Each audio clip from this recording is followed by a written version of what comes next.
अस्सलाम वालेकुम नाज़रीन, मैं मरियम मुनीर और आप देख रहे हैं हमारा चैनल 1/1 डिजिटल। खबर शामिल करते हैं। फैसलाबाद में पुलिस ने बड़ी कार्रवाई करते हुए पेट्रोल पंप से लाखों रुपए की चोरी की वारदात को ट्रेस कर लिया। सीपीओ फैसलाबाद साहबजादा बिलाल उमर की हदायत पर एसएचओ थाना डी टाइप कॉलोनी ने टेक्निकल वसाइल को बरोकार लाते हुए कार्रवाई की और वारदात में मुलविस 2 मुलजिमान को गिरफ्तार कर लिया। पुलिस के मुताबिक डी टाइप कॉलोनी के इलाके में वाक़ एक पेट्रोल पंप से 33 लाख रुपए चोरी होने की वारदात पेश आई थी, जिस पर एसएचओ थाना D type colony sub inspector Imtiaz Ali ने एएसआई गाजी आरफ के हमरा कार्रवाई करते हुए मुलजिमान नईम और जिशान को गिरफ्तार कर लिया। पुलिस का कहना है कि गिरफ्तार मुलजिमान के कब्जे से तकरीबन 15 लाख रुपए माल मसरूका भी बरामद कर लिया गया, जबकि मजीद तफ्तीश जारी है।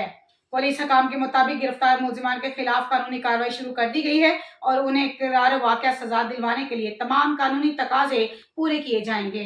मजीद ऐसी खबरों से बाखबर रहने के लिए देखते रहिएगा चैनल 1/1 न्यूज़ HD।